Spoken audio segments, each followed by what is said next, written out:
안녕하십니까. 이번에는 이재명이나 박찬대나 이 민주당에서요, 계속 뭐라 하냐면, 국민의힘은 윤석열 대통령을 제명을 하고, 그리고 참회를 해서 이번에 대선 후보를 내서는 안 된다. 이렇게 말도 안 되는 궤배를 늘어놓고 있습니다.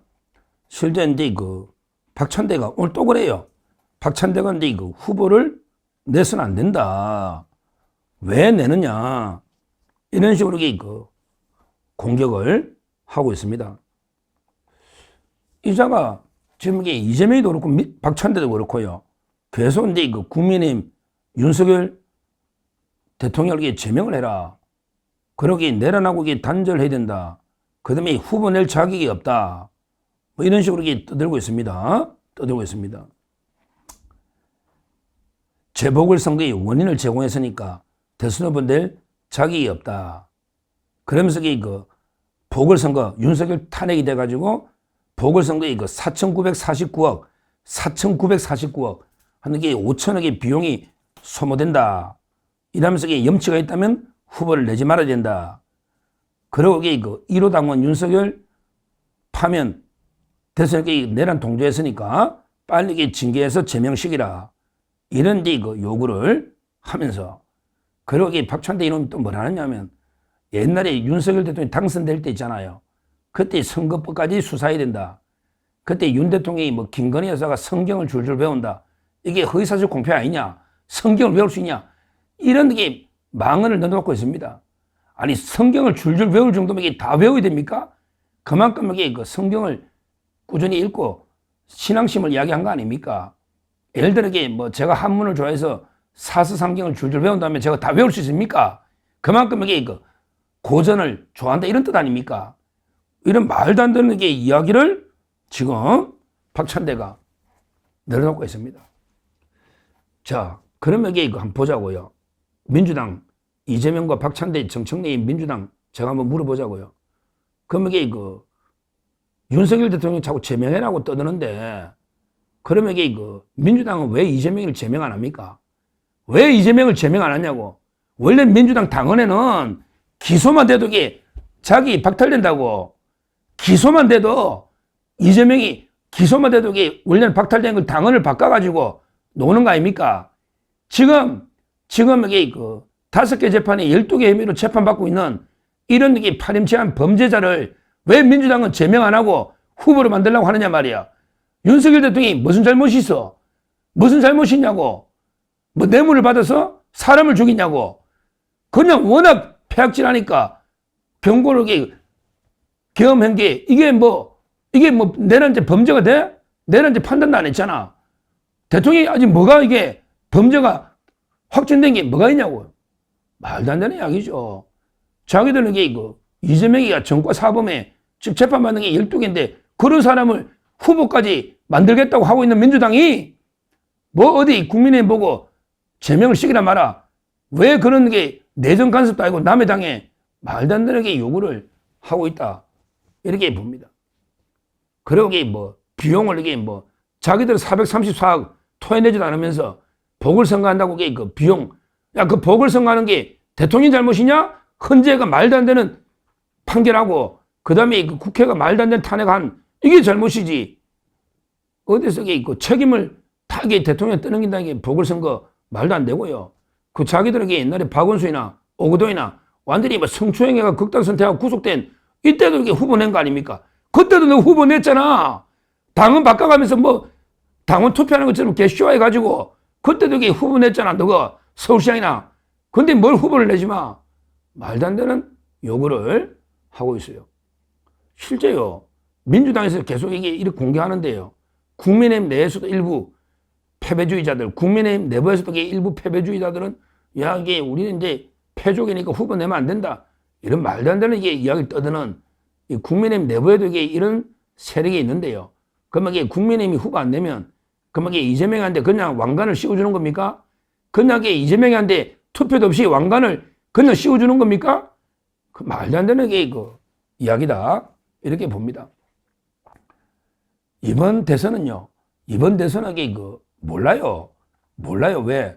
그때 이거 2017년에 박근혜 대통령 탄핵 그때는 이게 어떻게 됐습니까? 문재인이가 있었고 41% 문재인이가 있었고요. 그다음에 그때는 바른정당과 유승민, 홍준표 이게 보수가 분열이 되어 버렸고요. 그다음에 또 안철수라는 이런 게 변수가 또 있었죠. 또 있었어요. 그래서 그때는 이게 구도가 지금하고 완전히 다릅니다. 항상 선거라는 것, 특히 대선은 인물, 그다음에 정책 구도 세 가지 변수가 있는데 그때하고 이게 지금은 구도가 완전히 틀립니다. 지금 결국은 보수와 그다음에 좌파, 우파 이렇게 딱 1대1로 붙으면요. 1대1로 붙으면 이게 그냥 0.73, 한 2, 3%, 51대 49다. 이렇게 보는 게 맞아요. 우리 대한민국의 정통 자유파 보수가 이런 게 그렇게 만만한 세력은 아닙니다. 그렇게 종북 좌파 반국가 세력들한테 헌납할 정도로 그렇게 만만한 우리가 보수가 아닙니다.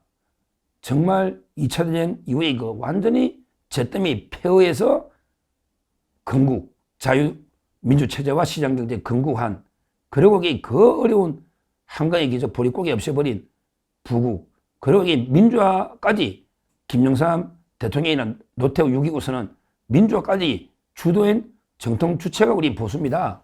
저는 그렇게 만만한 세력이 아니다. 이재명이가 이게 워낙 비호감도가 압도적으로 높지 않습니까? 박스권에 확실히 갇혀 있거든요. 그게 일부 중도가 간다 해서 쉽게 50%가 넘을 수 있는 이런 게 아니에요. 저는 그렇게 안 봅니다. 1대1로 구도만 잘 되면요. 충분히 해볼 만하다. 물론 우리가 무조건 이긴다 이렇게 큰 소리 칠 수는 없는 이런 상황은 맞지만 그렇게 2017년처럼 그렇게 맥없이 끝나는 이런 선거는 안 될 겁니다. 거기다가 이재명이가 벌써 법치를 짓밟으면서 모든 재판을 올스톱 시켜버리고 정인의 의무까지 이러면서 또 비난 여론도 많이 나오거든요. 많이 나올 겁니다.